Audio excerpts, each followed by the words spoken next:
Ang sabi ng Biblia, ingatan natin ang ating sarili, mga manggagawa, at ang buong kawan na sa kanila'y ginawa kayo ng Espiritu Santo ng mga obispo upang pakanin ninyo ang Iglesia ng Diyos. Tayo'y tagapagpakain. Ang ipapakain hindi atin. Ang Diyos ang naghanda ng pagkain. Masama po yung nangangaral na ang ipinakakain yung kanyang sarili. Basahin natin sa isang talata ng aklat ni Judas, sa 12, kapatid ni Luz. Ang mga ito'y pawang mga batong natatago sa inyong piging ng pag-iibigan, kung sila'y nakikipagpiging sa inyo. Mga pastor na walang takot, na pinasasabsab ang kanilang sarili. Mga alapaap na walang tubig, na tinatangay ng mga hangin. Mga punong kahoy sa taginaw na walang bunga, na makalawang namatay, na binunot pati ugat. Kaya ang tawag dyan, mga pastor na walang takot, pinasasabsab ang kanilang sarili. Meron silang sariling pagkain na ipinakakain sa mga kapatid. Mali po yun. Dapat ang pagkain nanggaling sa Diyos. At pagka nanggaling sa Diyos, yung nasa Biblia na salitang walang daya, gaya ng sanggol na umiinom ng gatas na walang daya, walang banto. Sabi ni San Pedro sa 2:2 ng unang Pedro. Gaya ng mga sanggol na bagong panganak, ay nasain ninyo ang gatas na walang daya, na ukol sa Espiritu, upang sa pamamagitan nito'y magsilago kayo sa ikaliligtas. Merong gatas na walang daya, walang banto. Yung gatas ng nanay, yung gatas talaga nung nanganak sa'yo. At ang ating ina, yung 4:26 ng Galacia. Ngunit ang Jerusalem na nasa itaas ay malaya na siyang ina natin. Ayan. Yung Jerusalem sa itaas, yung ina natin. So yung gatas na magnonourish o magpapalaki sa atin, yung galing sa ating nanay na siyang Jerusalem na nasa itaas. Hindi yung Jerusalem ngayon sa baba. Jerusalem sa Middle East. Yung Jerusalem sa itaas, yun ang katuparan ng sinabi ng Panginoon Hesus na panggagalingan ng gatas para sa ating lahat. Sa Lucas 24, ganito ang ating nabasa, mga kapatid, sa 47. At ipangaral sa kanyang pangalan ang pagsisisi at pagpapatawad ng mga kasalanan sa lahat ng mga bansa, magbuhat sa Jerusalem. Binabasa natin yan, akala natin magbuhat sa Jerusalem. Yung Jerusalem dun sa Middle East, anong sabi ni Padre Pilapil sa Pasyon, magmula sa Jerusalem, lahat ay inyong libutin, at turuan ang magaling. Ang kauna gugupilin ng sasalay, di maintil ang sinuman, aling tao, aralan binyagan niyo ang tumangga ng bautismo at manahon lang to aking magiging katoto. Ayan, yun ang paniwala ni Pilapil na magmumula sa Jerusalem yung ipangangaral. Hindi po totoo na galing yan sa Jerusalem sa Middle East. yung tinutukoy ni Kristong magbuhat sa Jerusalem, ipangaral sa kanyang pangalan ng pagsisisi at pagpapatawa ng mga kasalanan sa lahat ng mga bansa. Ang katuparan nito dito sa ating panahon, ang pangangaral ay aabot sa lahat ng mga bansa sa isang age, ahion sa Bibliang Griego. Sa isang particular age, mangangaral ang kaharian ng Diyos sa lahat ng bansa. Magmumula ang pangangaral sa Jerusalem. Yung aral, yun ang larawan ng gatas na ating sinususo mula sa ating ina, na makalangit na ina, ang Jerusalem sa itaas. Yan ang dapat nyo maintindihan, mga kapatid. Bagay, isang topic na yun eh. Kung inyo lang marirealize, isang topic ng separation na ang ating subsistence comes from Jerusalem above, which is our mother in the spirit. Ang ating ina ay ang Jerusalem na nasa itaas. Jerusalem which is above is free, which is the mother of us all. Why free? Free because that Jerusalem is pure, free from influences of human power. Nasa itaas yun eh. Walang makakasakop doon maliban sa pangyarihan ng Diyos. Our mother is Jerusalem which is above, which is free. Di gaya ng Jerusalem ngayon, nasa ilalim ng pagkaalipin ng iba't ibang relihiyong nag-aagawan sa Jerusalem na nasa Middle East. Nasa pagkaalipin ngayon yan. Pero yung Jerusalem sa itaas, malaya yun.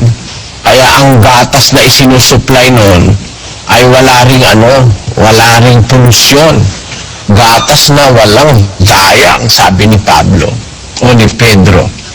Kaya doon ang gagaling yung ating sinususong gatas, mga kapatid, o yung aral na nagpapalakas sa atin. Ako ay naniniwala na ang Biblia nagsasabi ng totoo. Hindi naman ako masyadong magtatagal na siguro, mga kapatid. Nandoon na ako sa edad na, kumbaga sa araw, 5:30 na. Ilang minuto na lang, nilubog na.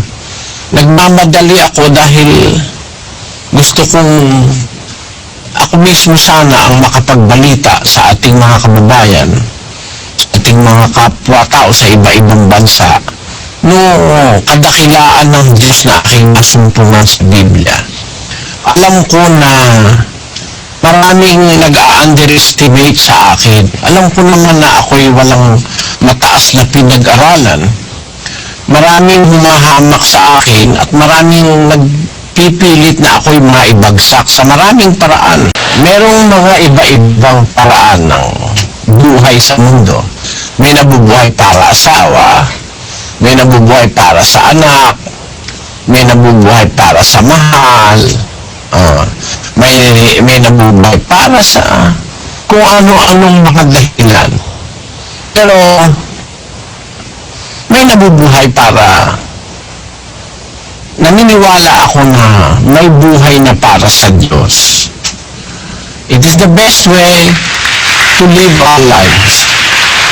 To live our lives in service to our Creator. Yun po ang aking pananalig. At hindi kayo magsisisi, mga kapatid, na nakisama kayo sa paglilingkod. Tiis, pagmamalasakit, pagtitiyaga. Palapit ng palapit ang araw ng ating hinihintay na pagbalik ng ating Panginoong Hesus. Bakit? Kung napapansin ko ngayon, ang pangyayari, doon sa China, January 10 sa Indonesia, January 12 sa Haiti, January 18 sa China, January 30 sa China again, February 27 sa Chile, February 27 sa Argentina also, March 8 sa Turkey, March 11 sa Chile again, April 4 sa Mexico and California, April 6 lumindol uli sa Indonesia. Ngayon, meron uling lindol, magnitude 5.3 in the Richter scale sa Eastern New Guinea, sa Papua New Guinea. Salamat sa Diyos, wala namang kapatid na nasaktan, pinsala ayon sa report na natanggap natin. Yan ay sa Eastern New Guinea, sa Papua New Guinea. Kung napapansin nyo, yung frequency ng lindol ngayon, nakabilis, sunod-sunod. It is one way of telling us, brothers and sisters, God is speaking to His people in so many ways. And one way of communicating to His people is to let them realize His prophecies in the Bible.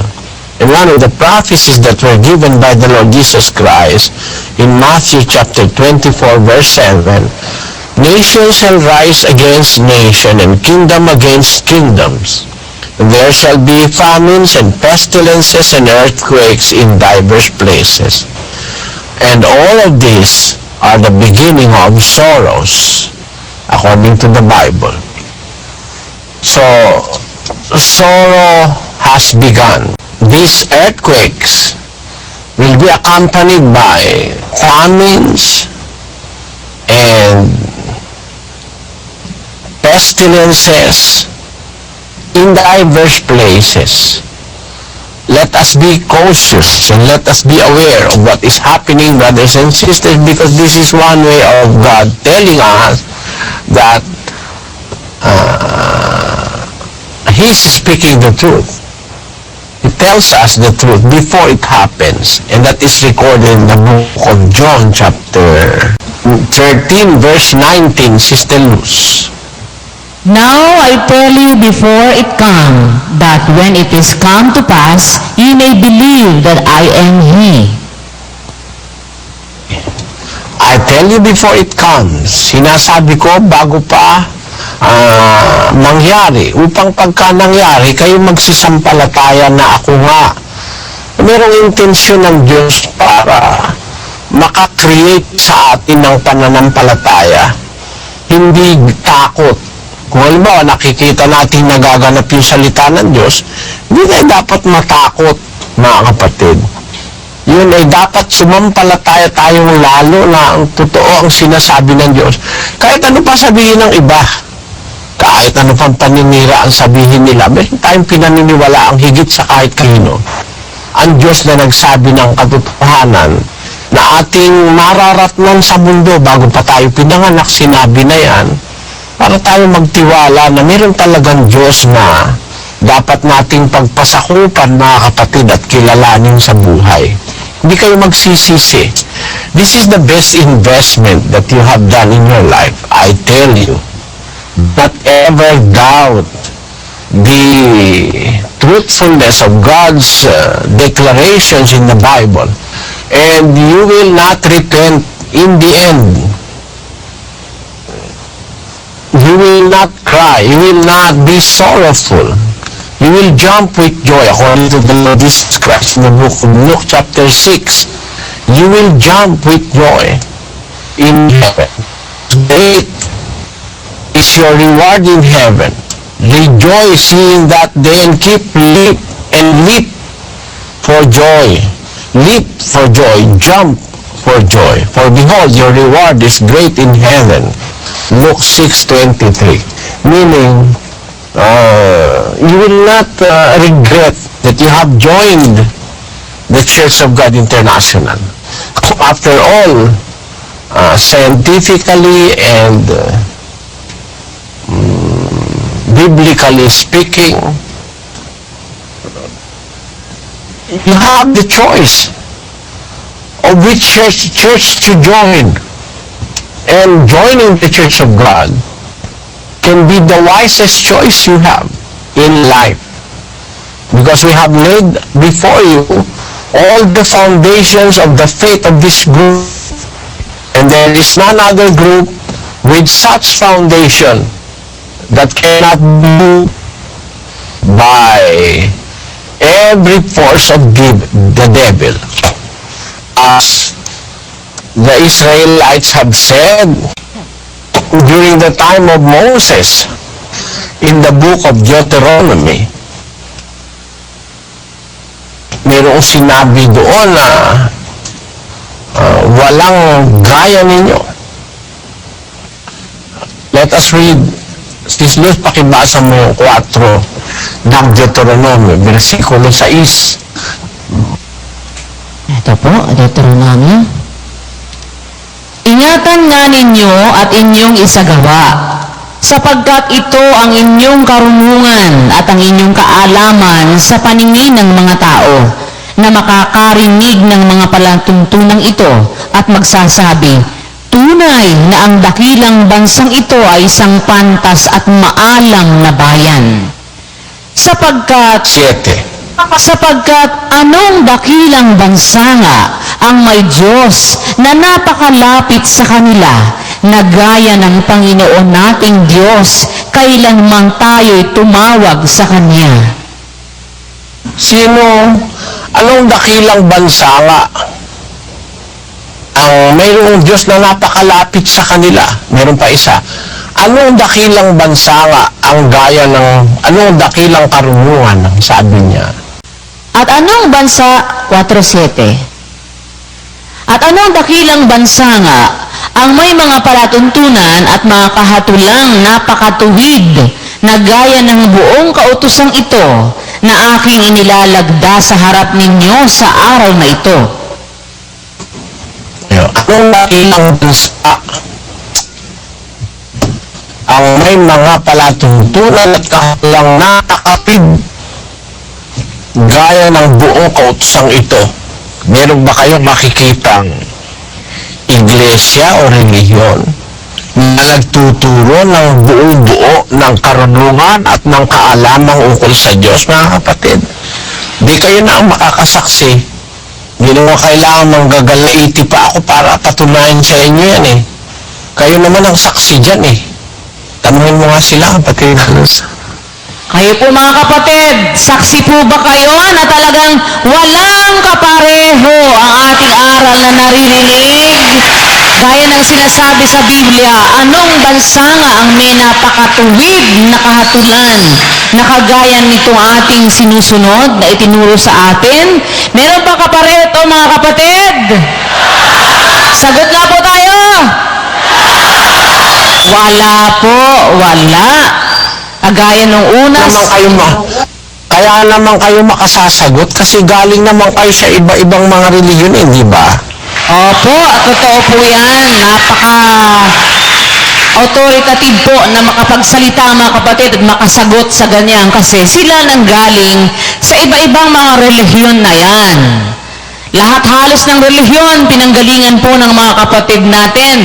At nakita nila, walang tama doon sa lahat ng mga yon. Kaya sila umalis doon sa mga relihiyong yaon.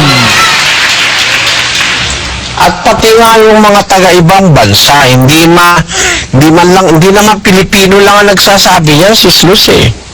Pati yung galing sa iba-ibang bansa na mga nakinig sa atin, nagsasabing wala namang kapareho itong aral na ating pinagsasama-samahan. At ito hindi dahil sa kagalingan ng sino mang tao, ito dahil sa kapangyarihan at karunungan ng Diyos na may-ari ng lahat ng bagay na ito, na sa Kanya ang karangalan at kapurihan magpakailanman. Amen.